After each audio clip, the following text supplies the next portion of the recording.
Howdo, time for Spider and Old Scooter again. The playing of the magnificent game of Spider Solitaire. This over here is Spider Mac, Spider McGillicuddy, the artificial intelligence behind the game, who regularly whoops me up like a whimpering dog. Maybe I'll get even tonight. Tonight is the Politics by Golly edition. I don't do politics that much, as you know, perhaps. Or maybe that's news to you.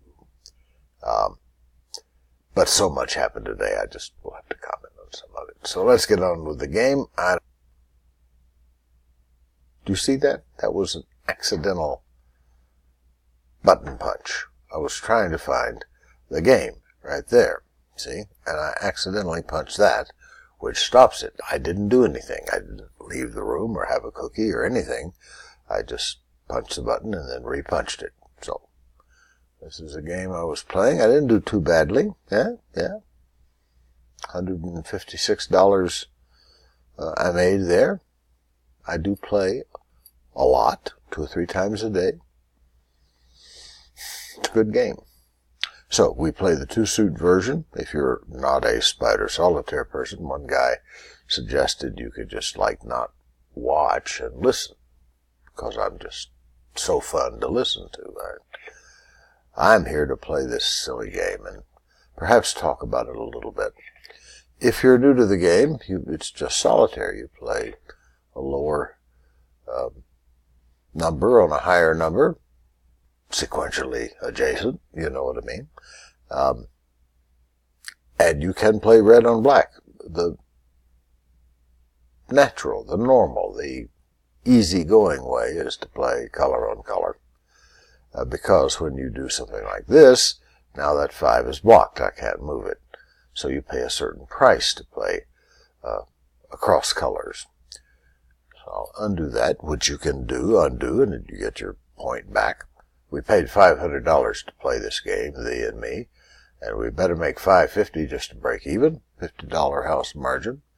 Each move that you keep costs you $1 until you've moved 50 times, and then they cost you $10 a piece, and you're really gambling by then.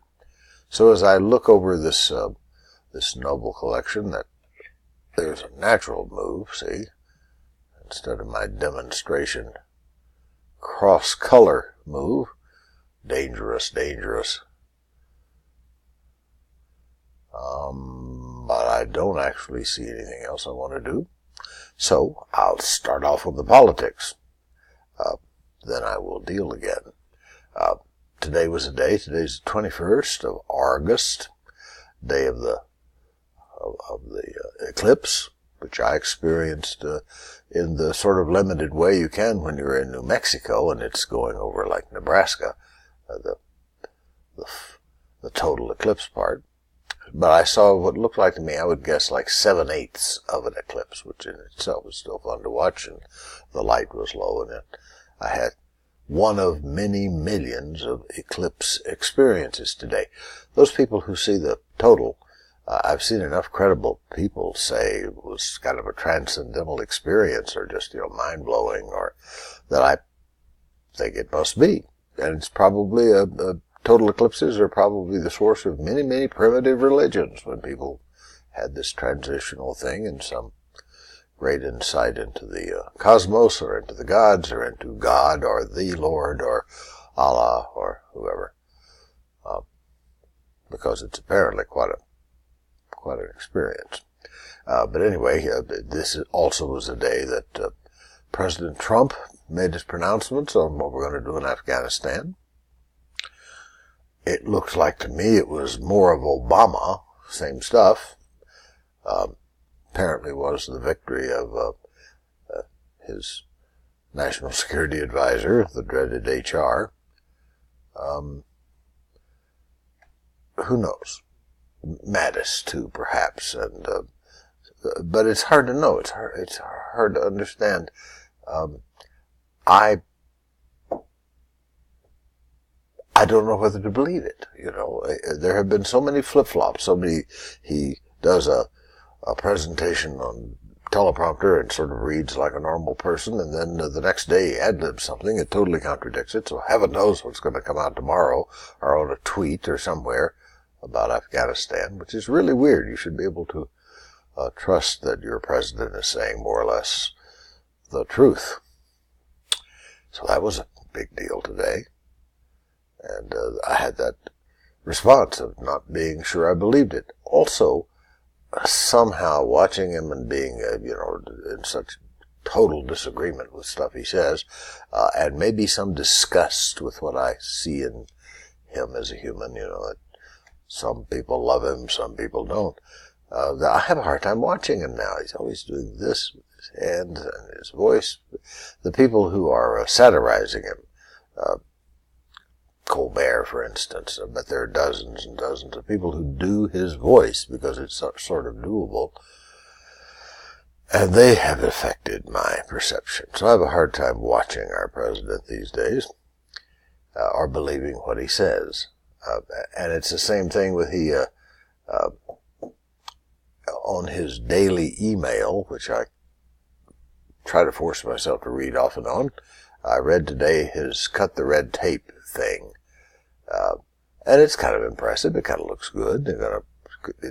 Red tape has stacked up over the years. It's hard to build a highway or a bridge or any major infrastructure thing without spending half a day doing red tape boogie.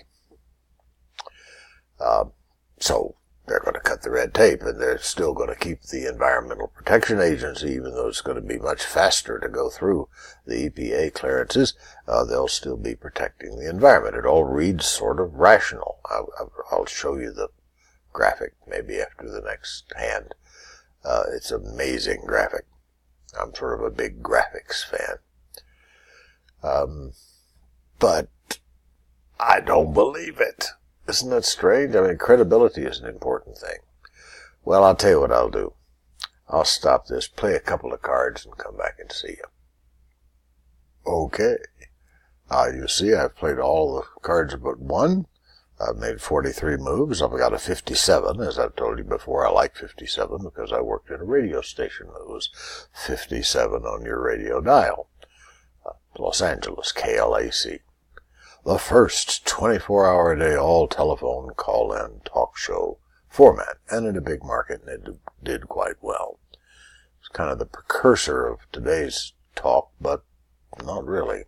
Didn't turn out the way I thought it would with all these monologists who rave on, talk, and are super propagandistic in their techniques. I'm looking at you, Rush. We have a great little moth flying around here that may fly in front of the camera. Come on, baby. We can be on TV together.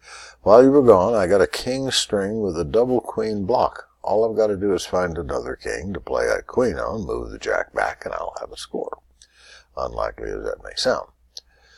So I'm going to take it aside just a moment as I deal the last card. Like that.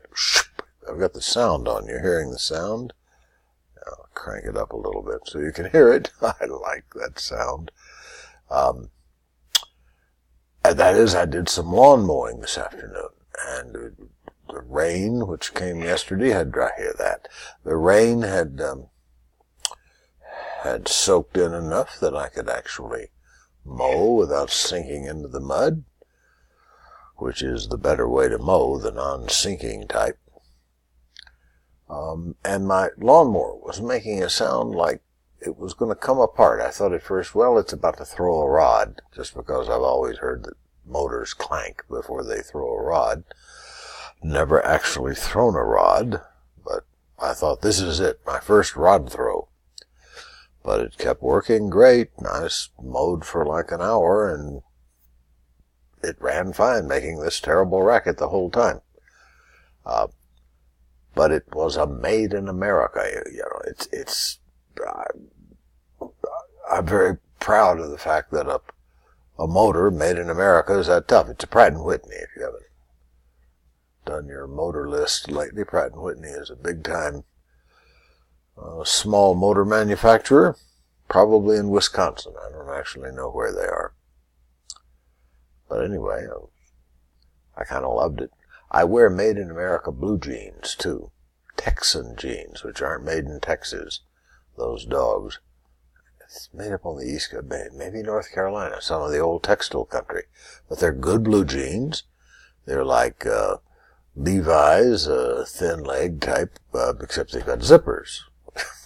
Instead of those hard to deal with buttons. The 501 has the buttons. Long-time favorite jean, but they don't make them in America anymore. And I like zippers better than jeans if the zippers don't break. And these haven't, so I assume they won't. So made in America, good thing. I don't see any downside. You shouldn't buy inferior products because of the country they're made in, even if it's your own. But I'm finding plenty good products made in America for nearly anything I buy. Not everything. We've apparently stopped making some things. Lots of things, actually. Well, the game is about over. I've vented my spleen. I wonder about that old saying, venting your spleen. It sounds like something surgical to me, but, I got it off my chest. There it was. That's actually my microphone on my chest right now, but whatever it was, I got it off. I got to complain about Trump. I got a 55. Oh, yeah. Well, I think I'm quitting on the 55. That's another good number in my private numerology because I graduated from high school in 1955. The class of 55. The Warriors. So that's a good number. 45. Almost half my age. Or a little more than half my age. I'm 80, so when I'm 90, it'll be half my age, I hope. Well, bless you, peace upon you. Try not to take things too seriously. Scooter. And check you next time.